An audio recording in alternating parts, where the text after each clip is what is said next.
Bueno, la encuentro en auge, ¿no? O sea, quiero decir, en efervescencia. O sea, quiero decir que esta Elena Pimenta, pues, ¿no? Eran sus 8 años y yo creo que estaba en un momento de plenitud, ¿no? De una etapa. No sé, yo recuerdo, pues, hay 2 cosas que ¿no? que eran un poco un reflejo de todo lo que estaba pasando en bien. O sea, por un lado vi el desdén con la joven compañía que justo se había constituido, la quinta promoción, y recuerdo haber visto esa energía que estaba en el escenario y dije, esa es la energía, ¿no? Desde la cual los jóvenes y los no tan jóvenes y los mayores tenemos que trabajar todos, desde ese algo que para mí siempre he vivido muy afortunadamente para mí, de una forma muy cercana, que es desde el entusiasmo. Yo empecé a trabajar con 19 años en el Lliura, en lo que era una cooperativa. Yo era el más joven y he tenido la suerte que el 90 y no sé cuántos % de todo lo que he hecho lo he podido hacer desde el entusiasmo. Entonces yo veía ese entusiasmo y veía ahí todo un trabajo que me llegaba en una dirección de Iñaki Ricarte, que estaba estupenda, y lo vi en la sala principal. Y por otro lado, pues el montaje que en ese momento había dirigido Elena Pimenta, que era El castigo sin venganza, que creo que también dentro de un recorrido es un... Bueno, entonces con la conciencia se termina una etapa y con el vértigo de que empieza otra, y de que al final esto es un recorrido muy largo, y que de lo que se trata es que hay tanto por hacer y tanto reconocer el trabajo hecho, coger el testigo y de alguna forma, pues a partir de mi propia experiencia y sobre todo de que yo soy una persona de equipo, ¿no? De crear unas complicidades fundamentales desde un espacio público y con ese cometido tan relevante, pues, y desde un sitio humilde, con generosidad y viendo a las personas, porque para mí, siempre digo, es tan importante la búsqueda de la excelencia, que evidentemente desde un sitio como la Compañía Nacional de Teatro Clásico estamos obligados, ¿no? Y eso es lo que se nos debe pedir también, pero que eso no va reñido con la alegría, ¿no? O sea, que va reñido con el placer, y que son 2 cosas que yo soy en eso soy muy estricto. O sea, cuando se desligan una de la otra, no, o sea, no me parece bien, ¿no? Entonces, bueno, pues desde allí nos hemos puesto a trabajar. Hemos tenido las circunstancias que se han dado, pues que justo al cabo de 4 o 5 meses de haber empezado, apareció esa pandemia, y evidentemente esto modificó todo lo que estaba previsto, y hubo que entrar en una etapa, no solo nosotros, sino toda la humanidad y todo un país, en fin, nos afectó a todos, y adaptarse, y sobre todo, pues, ese sentido más que nunca también de la importancia del papel de la cultura, del teatro, y las circunstancias, pues, no han sido las más adecuadas en muchos momentos. Realmente han habido momentos verdaderamente complicados, que si ya hay una responsabilidad desde un sitio así de empezar, que conlleva un cierto, bueno, poner el engranaje en marcha, eso, ¿no? lleva su tiempo, pues si además le añades todo esto, pero bueno, yo creo que al mismo tiempo lo tomamos con una muy buena disposición, y ahora estoy contento viendo que hemos terminado esta temporada, por ejemplo, que ha sido, ya hubo momentos en el mes de octubre, el mes de noviembre, en que todas lo que estábamos haciendo habían positivos en la sala principal, en la Tirso, en los ensayos, toda la actividad parada, y que dice, bueno, no solo decirlo para, sino todo lo que conlleva parar la actividad, las situaciones personales de unos, de otros, en fin, todo eso fueron momentos muy duros, y que había un momento incluso que parecía como que todo nos pasaba a nosotros. Dice, bueno, pero a los demás no les pasa. Pero bueno, lo hemos llevado, y ahora estamos llegando al final de esta etapa, y con la esperanza de que todo de que lo peor ya ha pasado y de que todo lo que está por venir será más fácil, aunque todavía no está resuelto, como bien sabemos, ¿no? Pero bueno, cansados y contentos, ¿no? Y con el entusiasmo, bueno, que ahora necesita un tiempo de reposo, pero muy, con la energía, con muchas ganas, ¿no? de seguir trabajando y con la consciencia, porque ya lo miras y ya han pasado 2 años. O sea, quiero decir, evidentemente estamos hablando de 5 años, que es lo que yo me planteo, ¿no? Que son 5 años y ya han pasado 2. O sea, que decir, hay mucho por hacer, entonces se trata de ir eligiendo y de ocuparte de esas cosas que quieres hacer, sabiendo de que esto, a diferencia, por ejemplo, de los ingleses o los franceses, que lo que serían nuestras referencias, ¿no? Como sería la Royal Shakespeare Company o la Comédie Française en Francia, el equivalente es la Compañía Nacional de Teatro Clásico. Ellos llevan 4 o 5 siglos ininterrumpidos, ¿no? Y nosotros llevamos 35 años y nuestro patrimonio es, si cabe, mayor que el que tienen ellos, ¿no? Shakespeare tiene 30 y pocas obras de teatro y nosotros en el siglo de oro estamos hablando de 3.000, 4.000 títulos, evidentemente muchos de ellos seguramente poco interesantes, algunos de ellos, pero aún así, bueno, y autores como Calderón, pues solo por citar los más relevantes, ¿no? Calderón, Tirso, Lope, en fin.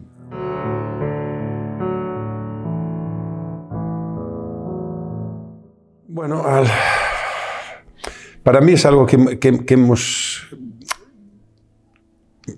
hemos ido ya diciendo por activa y por pasiva y que tiene que ver un poco con mi ADN, de lo que yo he hecho en mi recorrido de cuando yo empecé en el Lliura con 19 años, ¿no?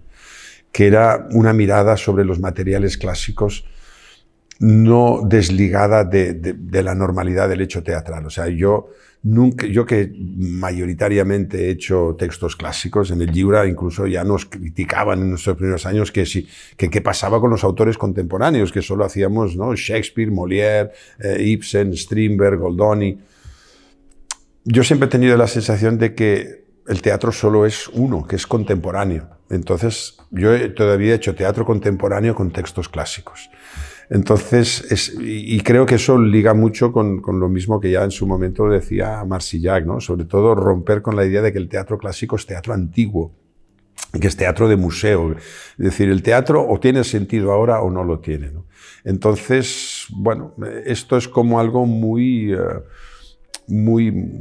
central, ¿no? De que no es un teatro aparte, sino que somos, porque yo lo he vivido siempre así y eso es fundamental. Entonces, otro aspecto que también para mí de lo que estamos haciendo me siento particularmente orgulloso de que ya estamos desarrollando es el diálogo o sea, que para poner en valor nuestro siglo de oro, y esto también está en los estatutos, tenemos que ver qué pasaba antes, qué pasaba después y qué pasaba al lado, ¿no? O sea, quiero decir, y qué pasa ahora con respecto a estos materiales. Una de las cosas que a mí teníamos nuestras banderolas ahí puestas en el teatro y que para mí era motivo de orgullo, ¿no? Era decir, pues, Alberto Conejero al lado de Calderón de la Barca, Sergio Blanco al lado de Lope de Vega, Lluís Cunillé al lado de Ramón de la Cruz, ¿no?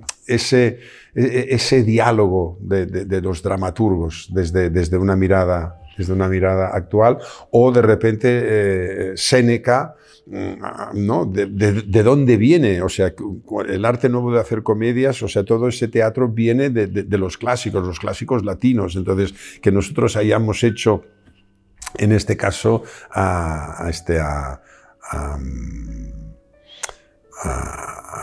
perdón, es que de un ruidito y se me ha ido. Hayamos hecho Séneca. Que estemos haciendo también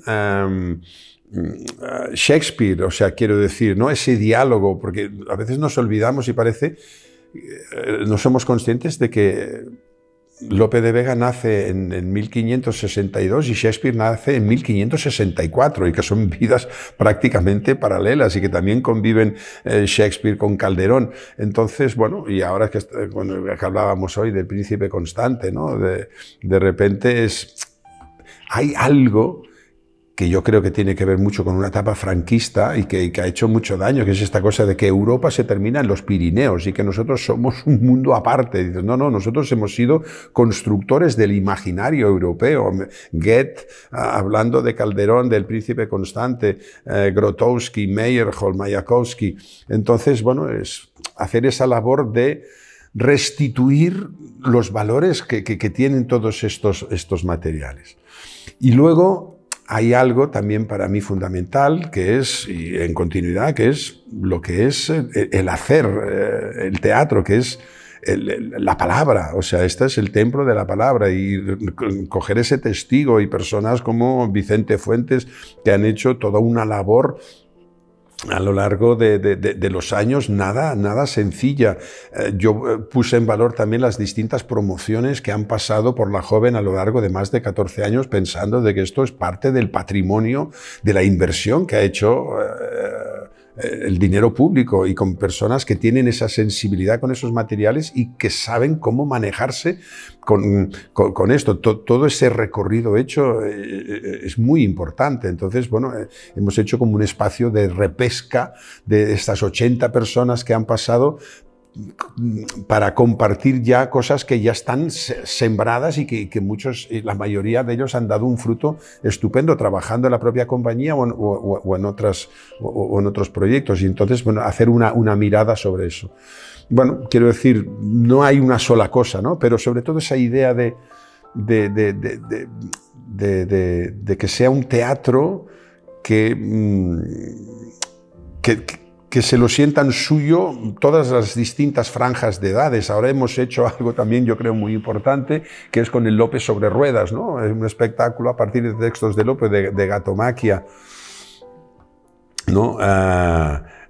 Con Georgina de Yebra, a partir de 5 años de público familiar. O sea, venimos de hacer Castelvines y Monteses, también este encuentro que decimos Shakespeare, Lope de Vega, pensando también en un público más joven, y evidentemente cuidar a estos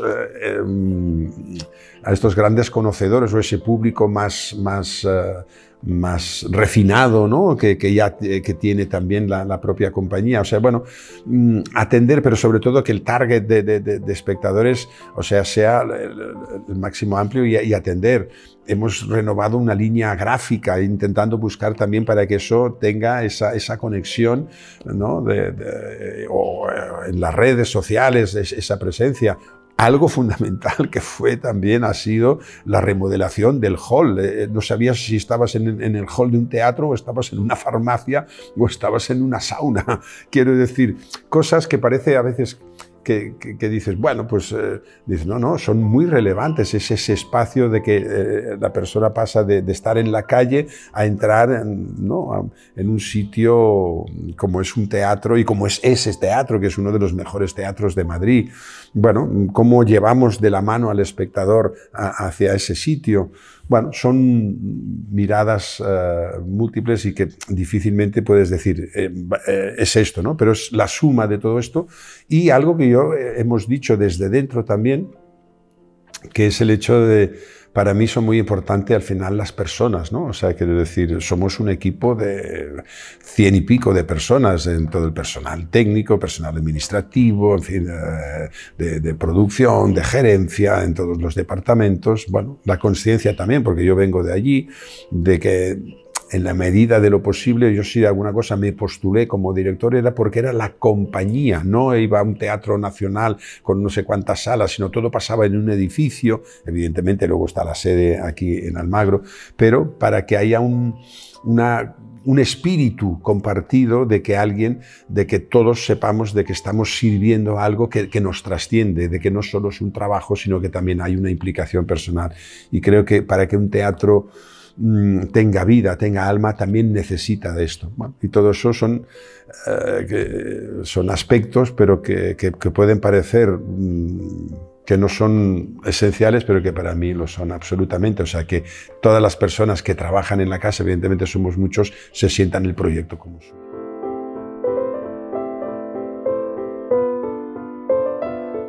Bueno, yo ahora este ha sido un año. A ver, esto se ha complicado un poco más porque en este primer año, primer año yo solo era ejecutor de la programación que había diseñado Elena Pimenta. Aquí yo ya era, o sea, es nuestra primera temporada, aunque hemos recogido parte de la temporada anterior por el hecho de la pandemia y todo.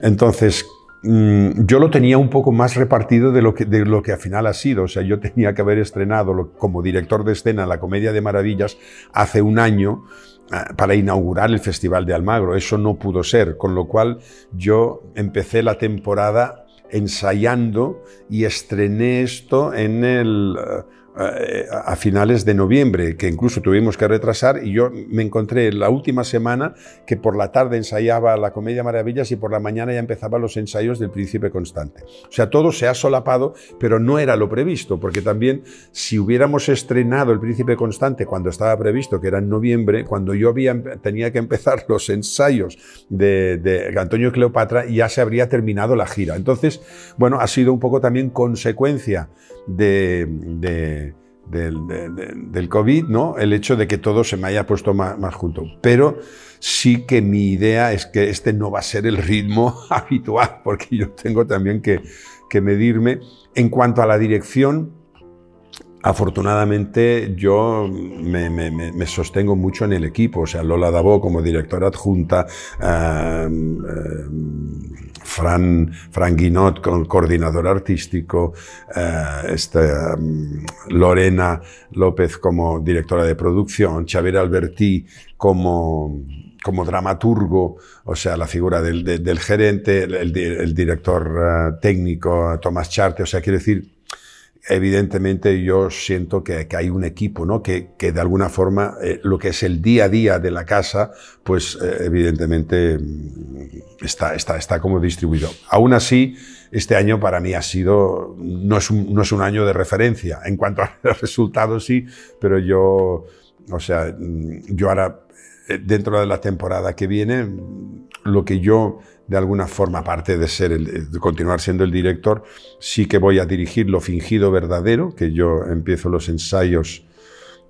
Quiero decir, Antonio y Cleopatra ya lo tengo estrenado, o sea que octubre, noviembre, hasta el 7 de noviembre hago esto. A principios de diciembre me pongo a dirigir, estreno a finales de enero, y luego yo la niña de mis ojos, por decirlo, ¿no? Va a ser un poco la convocatoria de la próxima promoción de La Joven Compañía, que lo vamos a hacer en primavera, y entonces yo, sobre todo el primer año de la compañía, yo quiero estar centrado prácticamente en todo lo que supone esa nueva generación de la sexta promoción.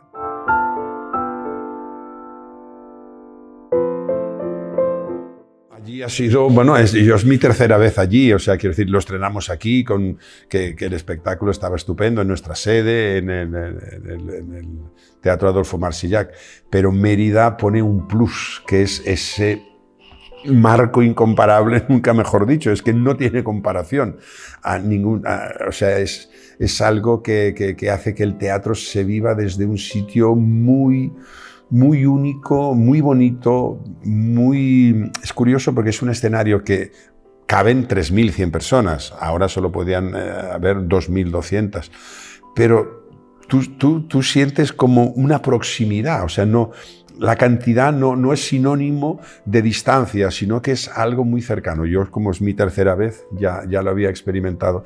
Entonces, todo ese trabajo maravilloso que hemos hecho con José Carlos Plaza, allí es como que el suflé ha hecho ¡bum! Si cabe, ha explotado más todavía. Hemos hecho 4 funciones, agotadas las localidades los 4 días, terminando la función con el público en pie, absolutamente fascinados con Shakespeare, con los intérpretes, con el montaje. y llegábamos cansados a final de temporada. Bueno, yo llegaba cansado, la compañía. Y entonces esto nos viene muy bien porque, o me viene muy bien porque nos da como ese premio añadido que te da Mérida y que creo que nosotros, o sea, hemos dado y nos han doblado lo que hemos dado, ¿no?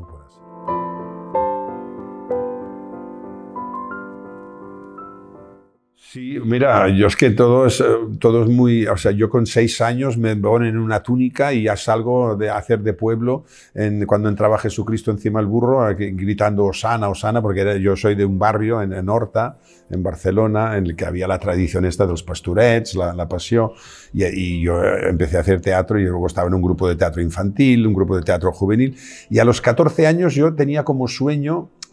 Yo a los 14 años ya estaba haciendo una obra detrás de otra, o sea, con 3 meses. Y a partir de los 14 ya pensaba, yo tenía como decir, sería maravilloso dedicarse a esto, pero yo al mismo tiempo pensaba de que eso nunca iba a suceder, que a mí eso no me iba a tocar. Y luego ya las cosas se fueron dando y con 17 años creo que ya hice un primer trabajo profesional y a los 19 años yo era el pequeño, estaba en una compañía de la cual nació el Teatre Lliure de Barcelona, o sea, un teatro que se llamaba el Teatre de l'Escorpí. Yo había hecho un personaje muy importante, un Manelic de Terra Baixa, de teatro de aficionados. Eso me sirvió de puente porque me pidieron para estar en esa compañía de teatro independiente que iban a montar otra Terra Baixa, no para hacer el protagonista, sino otra cosa, y de allí estaba en esta compañía, estaba Fabià Puigcerver, estaba Carlota Soldevila, estaba Pep Montañés, y de repente de allí se fraguó el proyecto del Lliure y de repente me propusieron, fue al último que se lo propusieron, de formar parte de esa compañía y yo tenía 19 años.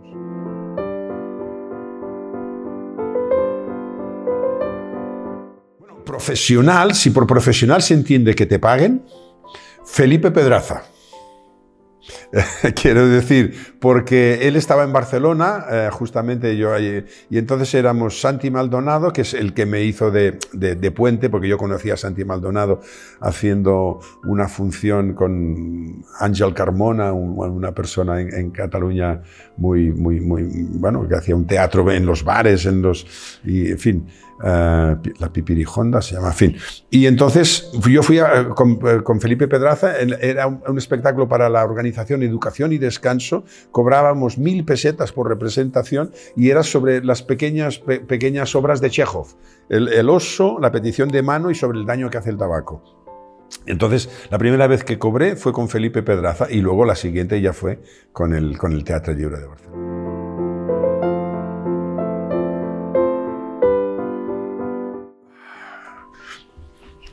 El arte se puede manifestar de muchas maneras. Al final, el arte más importante es el de la vida, ¿no? Vivir la vida con arte. Y el más complicado. Hubo una etapa de mi vida en que yo pretendía sustituir la vida con el arte, ¿no? Porque entonces yo creo que hay que poner el arte en la vida. Si realmente miramos a la vida con esa mirada, luego lo que aportemos al arte será realmente decisivo. Si no, pasaremos un poco por encima. Entonces, yo estoy en la aventura de la vida. Y como decía un amigo mío, el teatro ha sido una manera preciosa de pasearme por la vida, ¿no? Pero lo importante es la vida.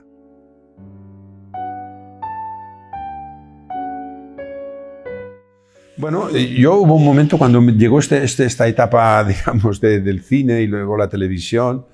La verdad es que dejé el teatro 5 o 6 años y no lo echaba nada de menos. O sea, quiero decir que era una cosa que pensaba, uff, qué duro esto del teatro. Y luego cuando volví al teatro, que fue de una forma... Yo estaba haciendo una serie de televisión y de repente Gerardo Vera me propuso dirigir en el Centro Dramático Nacional Luces de Bohemia. Y yo estaba por la mañana diciendo estos textos y de repente por la tarde estaba con Palabra de Dios, con Valle Inclán, y de repente yo ahí tomé esa conciencia de decir, esto que me ofrece el teatro no me lo puede ofrecer el cine. el cine puede ser maravilloso, ¿eh? Y la televisión, yo estoy orgullosísimo de las cosas que he hecho y creo, intuyo que habrá otro, o sea, que no es que ahora hace tiempo que no hago nada, pero que, ¿por qué no esto pueda volver? Pero el teatro bueno, quizás es donde yo me he formado,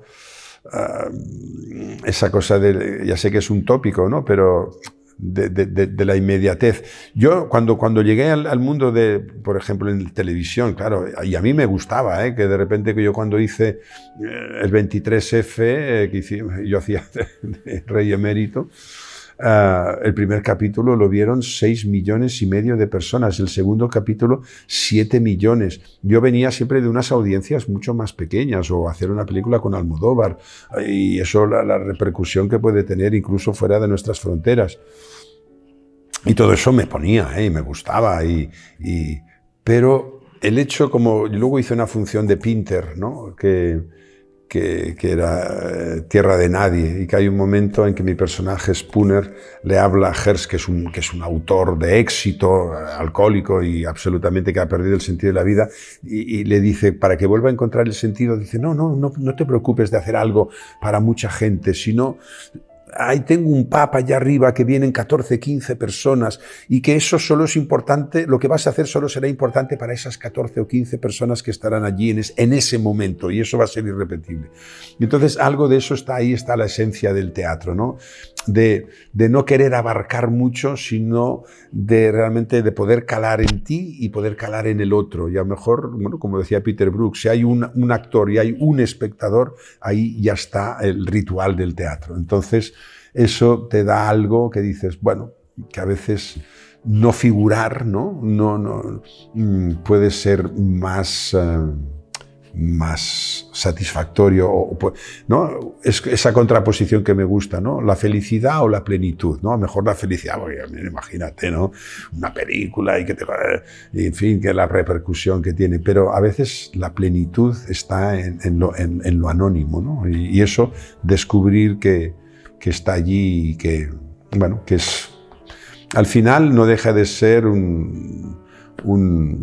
las vanitas, los egos, ¿no? Es decir, creo que Peter Brook ahora dio una clase magistral en Barcelona y lo decía, ¿no? El gran reto para el actor es ponerse al servicio y ser canal, ¿no? Y de poner tu ego un poco al lado, ¿no? Y este trabajo nuestro puede alimentar muy descaradamente. También he de decir que hay personas que están en ese ámbito tan reconocido y que los ves que son sencillos, ¿eh? O sea, quiero decir que cuidado, esto no quiere decir que porque uno haga o sea muy conocido, no, pero son unos peligros que están allí. En mi caso, ese trabajo de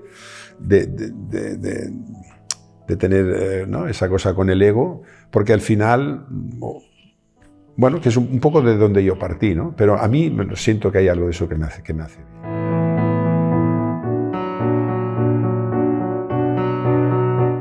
Yo siempre, ahora la verdad es que me gusta esa cosa del desapego, no siento, o sea, quiero decir, a ver, yo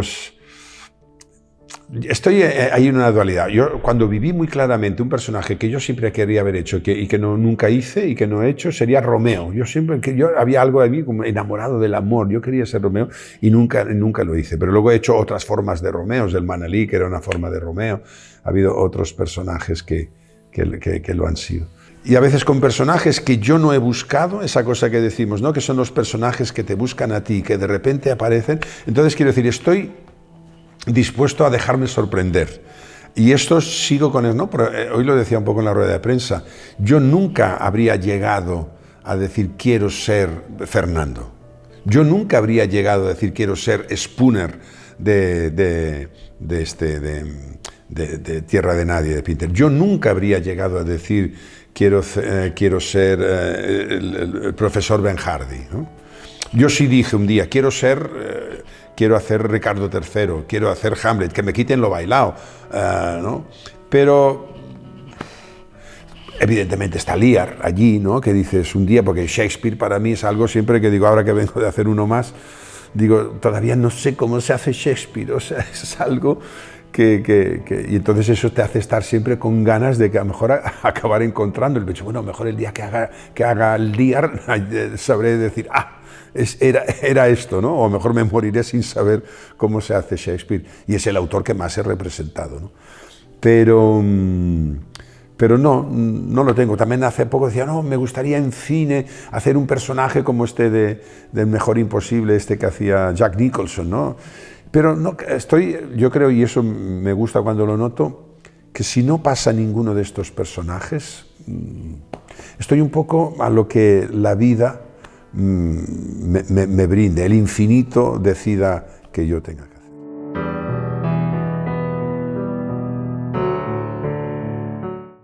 Buah, me emociono viendo bailar a mi hijo, mira solo de pensarlo. Tengo a un Ash, o al otro hijo cuando jugaba, viéndole jugar al fútbol, porque tengo uno que es deportista y el otro que tiene la vena artista, ¿no? Pero bueno, ahora el deportista ahora quiere estudiar Derecho, en fin. Pero con mis hijos, y me emociono. Yo soy de fácil emocionar, o sea, me emociono con la indefensión. Sobre todo me emociona la verdad, o sea, lo que es, por eso a veces un animal, un paisaje, una luz. Sí, lo que es limpio, no sé, ahora me pillas así, pero sí, pero soy de fácil emocionarse, sí.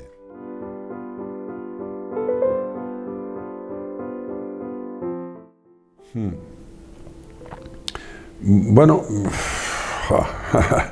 sí, yo tengo uno que para mí fue un poco traumático, que es que había que hacer como una gincama y tal, y yo tenía que pasar eso, ¿no? de un lado al otro del río, y había que pasar casi como medio colgado, y a mí me dio un ataque de pánico y me agarré a uno de los monitores y nunca llegué a llegar ni a ese sitio, ¿no? O sea, un miedo muy grande, cosas así de miedo. Ha habido algo, siempre como, hay algo, bueno, triste o desolador. Tengo un primer recuerdo de niño que estaba yo en una guardería y que nadie me venía a buscar, ¿no?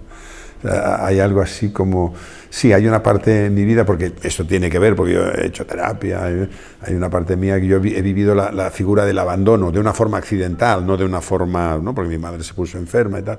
Entonces siempre hay como un recuerdo de una cierta desolación, ¿no? Que me viene de cuando era pequeño.